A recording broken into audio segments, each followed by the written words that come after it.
and welcome. I'm Catherine Banwell, your host for today's webinar. Today's program is part of our INSIST series. We'll discuss how to access the most personalized AML therapy for your individual disease and why it's vital to insist on key testing. Before we get into the discussion, please remember that this program is not a substitute for seeking medical advice. Please refer to your healthcare team about what might be best for you. Well, let's meet our guest today. Joining me is Dr. Ann-Kathrin Eisfeld. Dr. Eisfeld, welcome. Would you please introduce yourself? Hi, thank you so much, Catherine. Yes, my name is Ann-Kathrin Eisfeld. I'm currently an assistant professor and hematologist at the Ohio State University, and I'm also serving as the director of the Clara Bloomfield Center for Leukemia Outcomes Research at the James. Thank you so much for joining us today and taking the time to discuss this important issue. To set the stage for today's discussion, let's start with this important question. How would you define personalized medicine as it relates to AML care? I define personalized medicine in AML as having a complete testing at time of diagnosis that consists of not only morphology of the bone marrow and what we call immunophenotyping, which is looking at the surface markers, but also full review of the chromosomes, which is called cytogenetics. And with both metaphase testing, like looking really at all of them and at the hotspots, which is done by a technique called FISH. And then most importantly, for personalized testing, it also needs to consist of testing the most common recurrent gene mutations, changes in the tumor DNA that we know are contributing to the disease biology and also to the response of the leukemia to different treatments.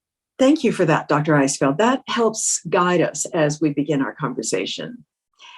I imagine that personalizing therapy for a patient requires a number of tests and then a thorough review of the test results.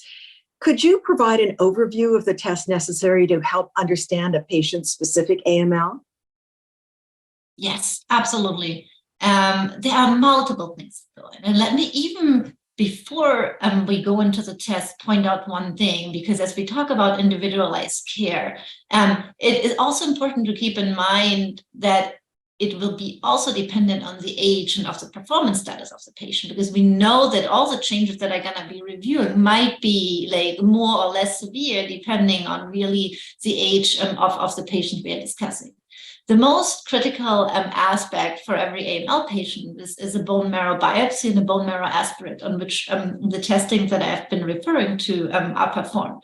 One, it gives us information about how after review of a hematopathologist, it gives us information about the specific kind of the leukemic cell. And very importantly, and this is a very more recent development that we know about is important, it also tells us whether the acute leukemia is really happening as an acute leukemia or whether the patient, without knowing it before, might have had a precursor lesion.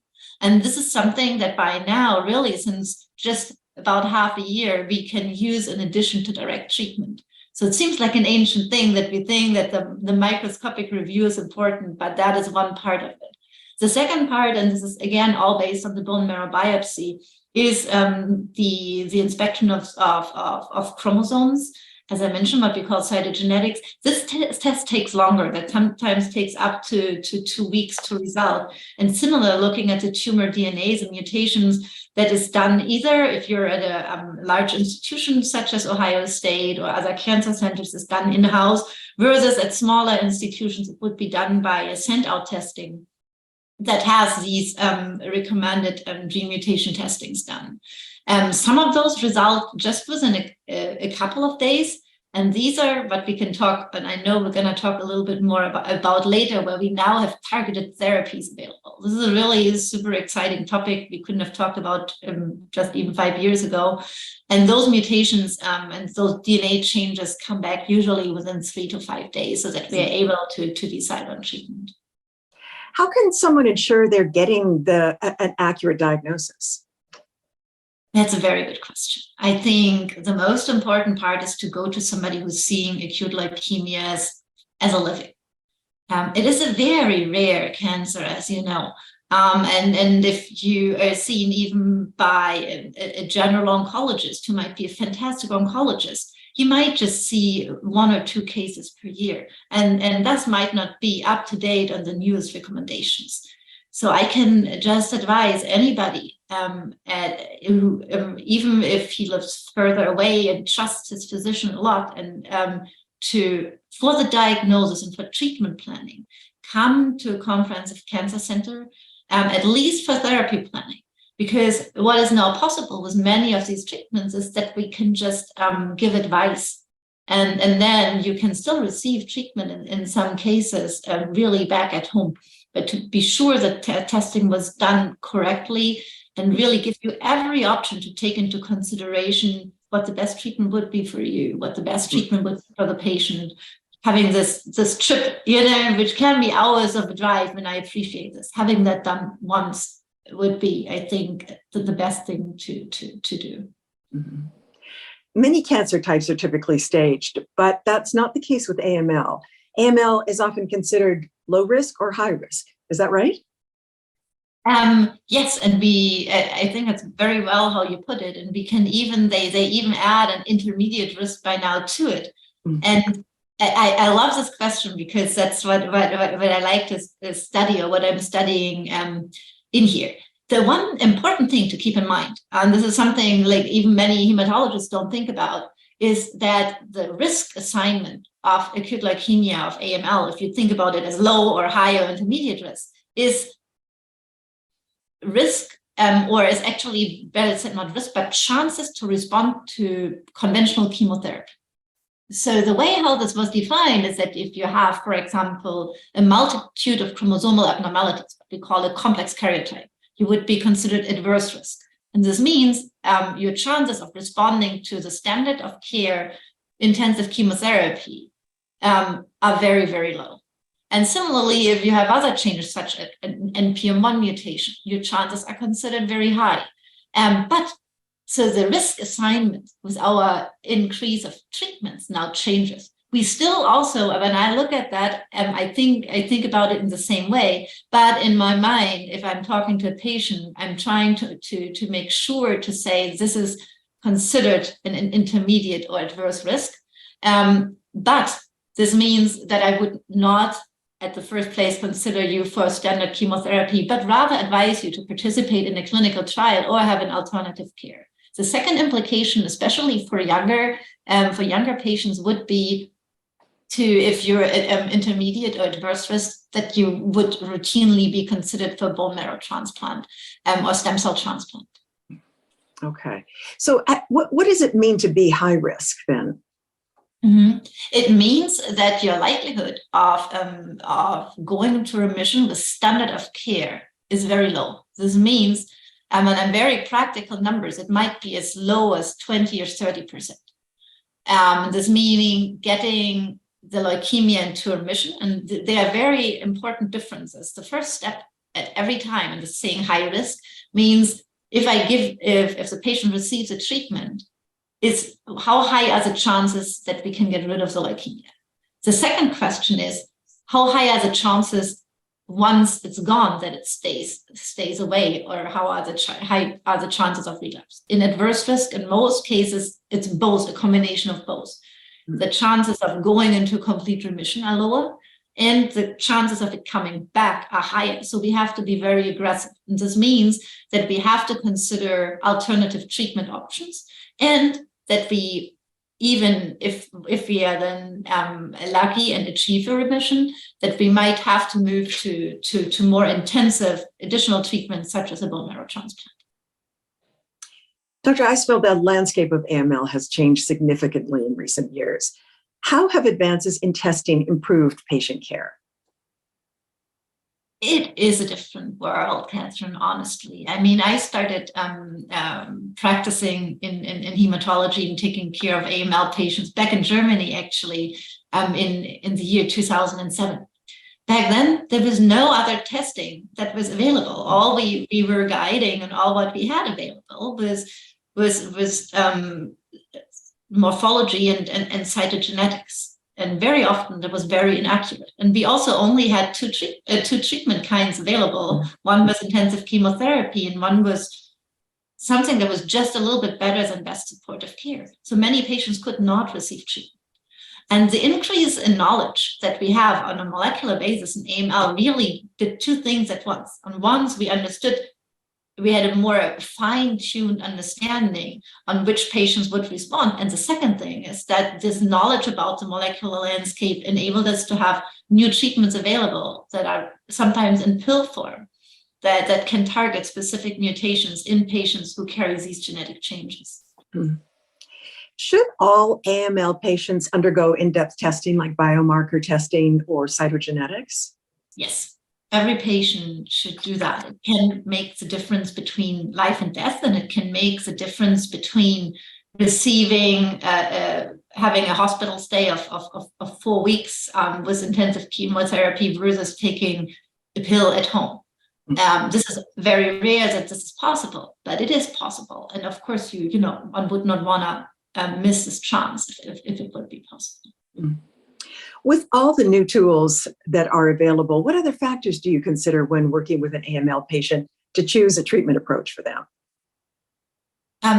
The most important aspects are what we call, and this is, I'm glad that you bring this question up, because I feel you have to think of, and that's what we've been talking about, what we call disease-associated factors. This is everything in the leukemic cell. Like, how does the leukemia look like? How does the blast look like? What changes are there? But the biggest part are what I would call the patient-associated factors: the patient age, the patient performance status, actually the patient, because I think sometimes we forget about it when we just look at all the molecular testings. But even if, for example, there would be a patient with a very good risk leukemia, where I think, this leukemia should respond very well to an intensive chemotherapy. If the patient cannot tolerate chemotherapy, and I see it more often than I would wish for, or patients who are young, who are in a great performance status, but they just cannot, they have family reasons, small children sometimes, that they just cannot be away for so long. This all comes into consideration, So it's really important, because we all work together as a team, and the right treatment for the leukemia might not be the right treatment for the patient. And for most cases, however, I think, and it will only work if one stands with a whole heart with both physician and patient and family, because it's a long journey behind the care that's being given. And so this is a joint decision making, and there are different options that can be done. Of course, I would not advise something where I would think there are no chances of success, and so this has to be an open discussion. But it's very often a very tough treatment, and to communicate that and see what are the goals of each patient, that will be most important for treatment decision making. Dr. Eisfeld, we've been discussing treatment choices and how they vary for individual patients.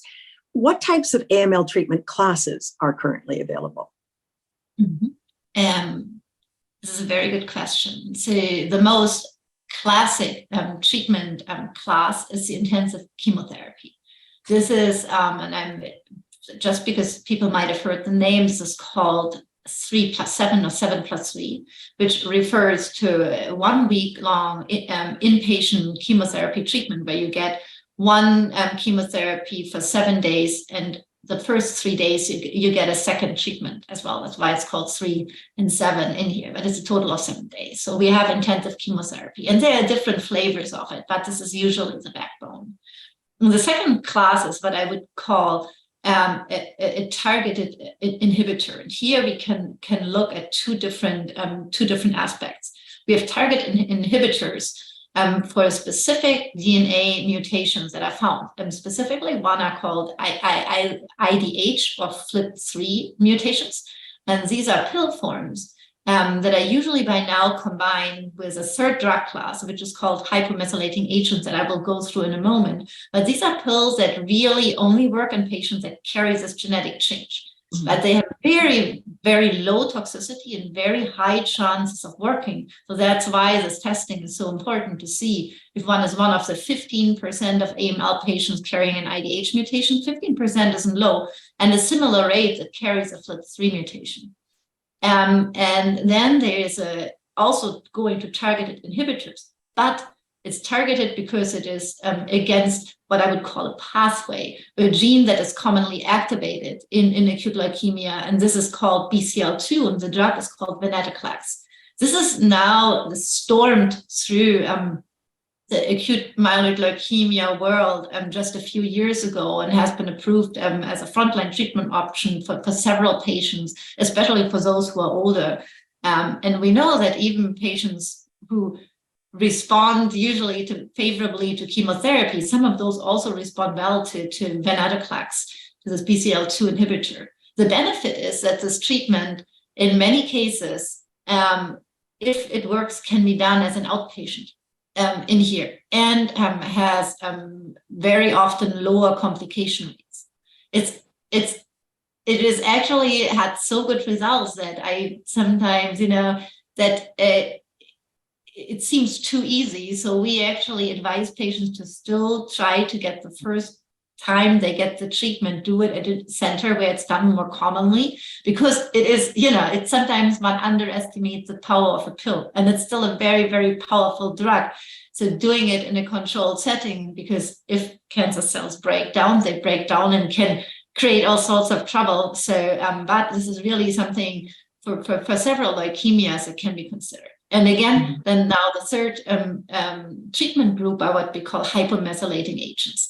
The names are azacitidine or decitabine, and they act in a very different way. They try to change the epigenetics, like methylation patterns of the, and this is an untargeted way of the tumor cells.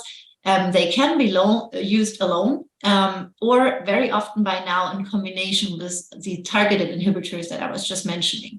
These are infusions that can be done either over 5, 7, or 10 days, depending on the combination treatment. And for patients, as I mentioned before, that don't respond well to many other options, to those patients with a complex karyotype, this is, for example, a scenario where patients can just receive this as their only therapy.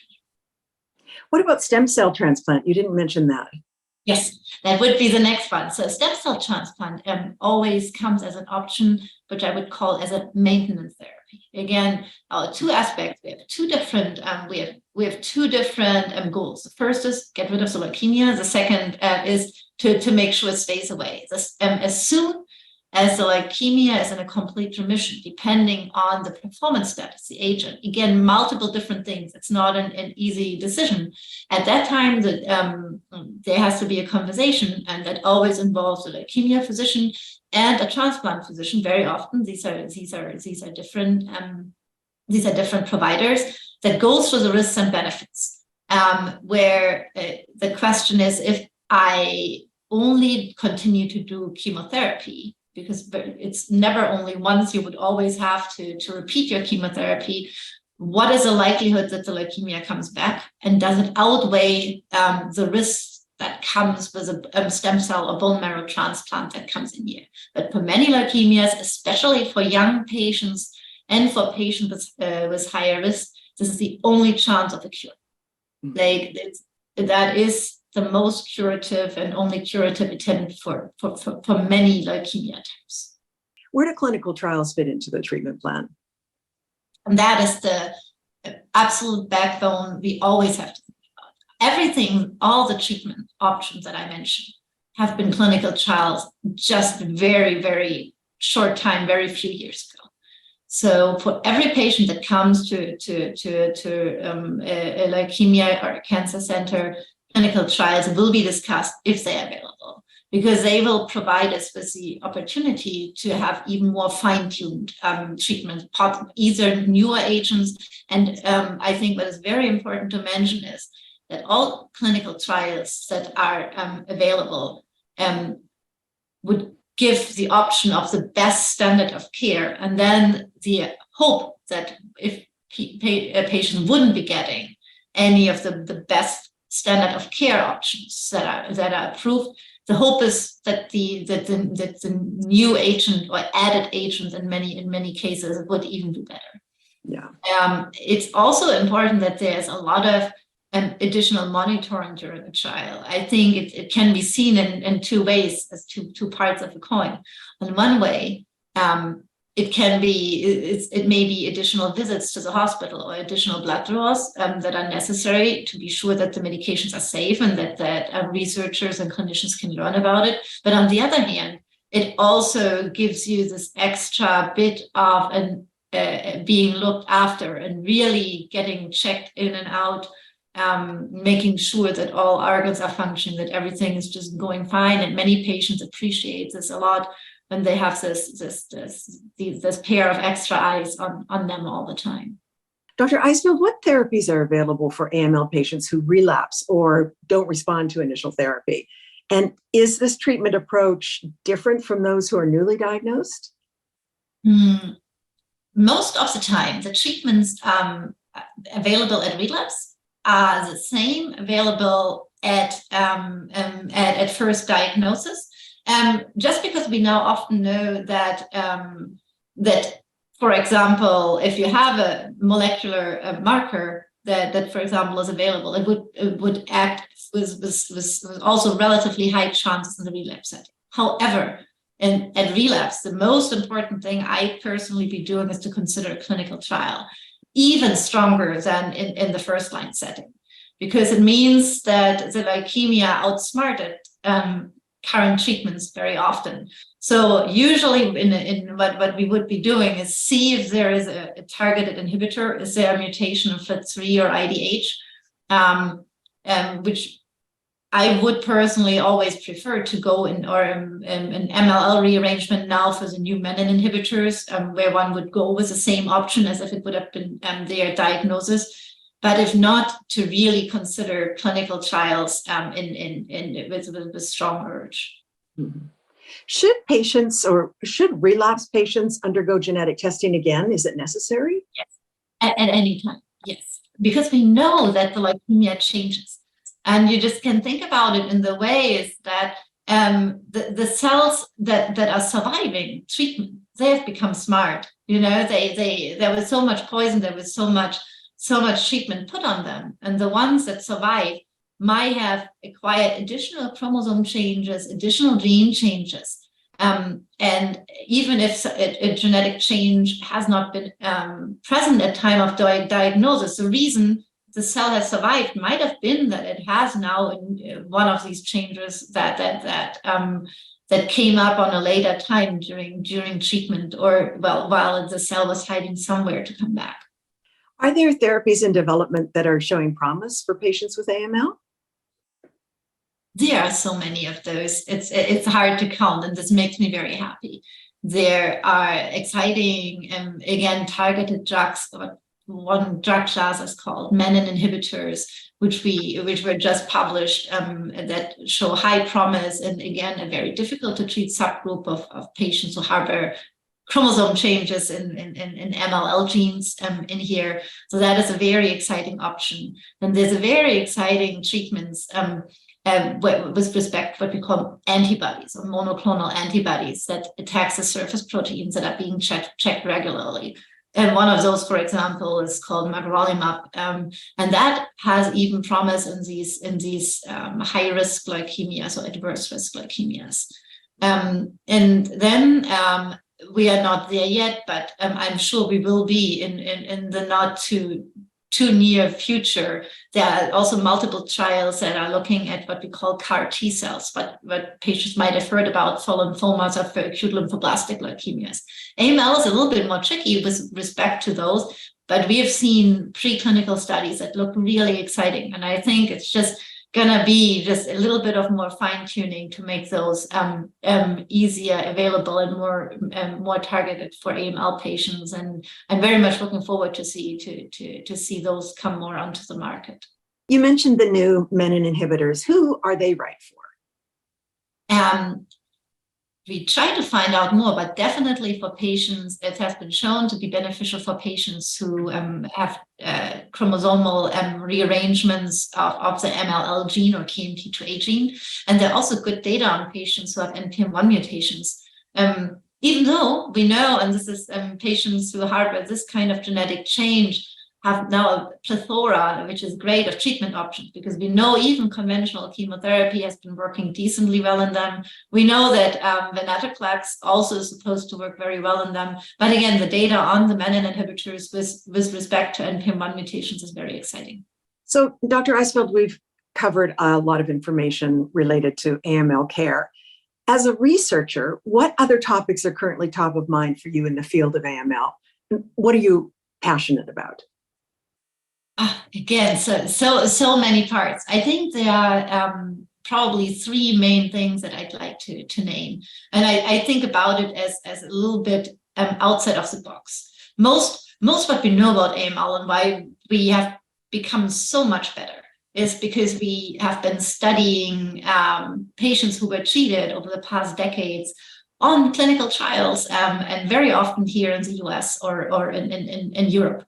But all clinical trials have a bias, and that most of them have been done on patients who are younger than the age of 60, and B, had fewer patients of other races and ethnicities included, and had patients not included that have AML, for example, not only in the bone marrow, but as on extramedullary sites, how we call it, with up to 10% of their patients.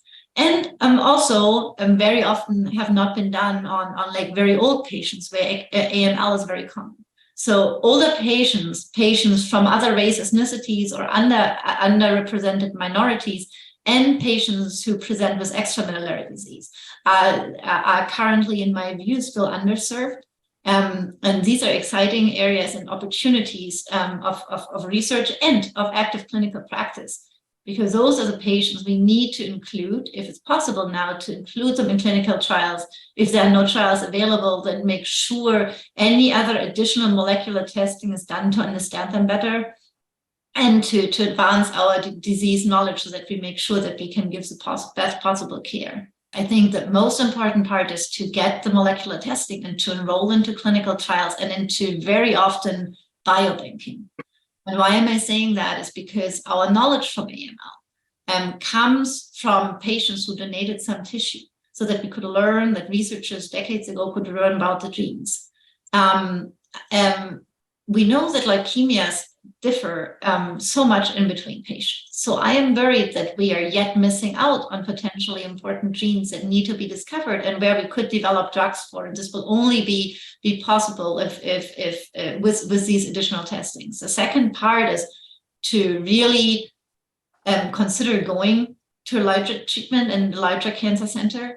And there are support systems in case that can help in here. And the third part is to get involved even as early as possible, even if you're not personally affected, with visa match, with bone marrow transplant, because there's a paucity of donors, of people of color, and that makes it harder for these patients to get a potentially curative treatment in here.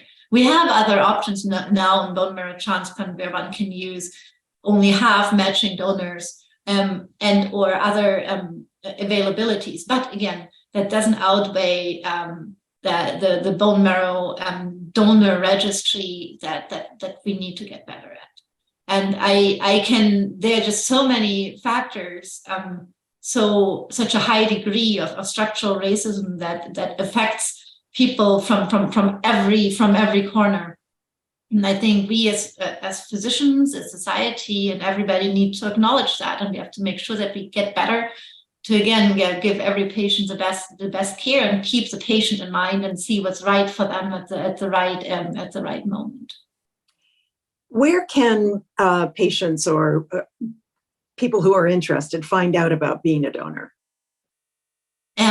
There is the website called Be the Match that one can put in, and this is probably the best way to get first information. And usually at all the cancer sites, and even sometimes there's information at blood donation places, Versity either, or like the American Red Cross. Usually those places have information laid out there as well. Dr. Eisfeld, before we close, I'd like to get your thoughts on where we stand with progress in the field of AML. What would you like to leave the audience with? Are you hopeful? I am incredibly hopeful. I hope when I started working in hematology, as I said, in that time, it was just about when Gleevec came out, which is the CML pill that really revolutionized care. And so at that time, all patients on the bone marrow transplant service had chronic myeloid leukemia because they all had to undergo bone marrow transplant. Then Gleevec came, and today there are no such patients more seen, or very rarely, that require such intensive care. So I am very hopeful that in my practice time, which hopefully, and even early on, that there will be a time where we find targeted therapies for almost all patients in here. Dr. Eisfeld, thank you so much for joining us today. It's an absolute pleasure. And if there are ever any questions, please feel free to reach out, for patients to reach out. We are there to talk to all of you and give advice as good as we can, or put you in contact with the right people. Okay. Thank you. And thank you to all of our collaborators. To learn more about AML and to access tools to help you become a proactive patient, visit powerfulpatients.org. I'm Ann-Kathrin Eisfeld. Thanks for joining us today.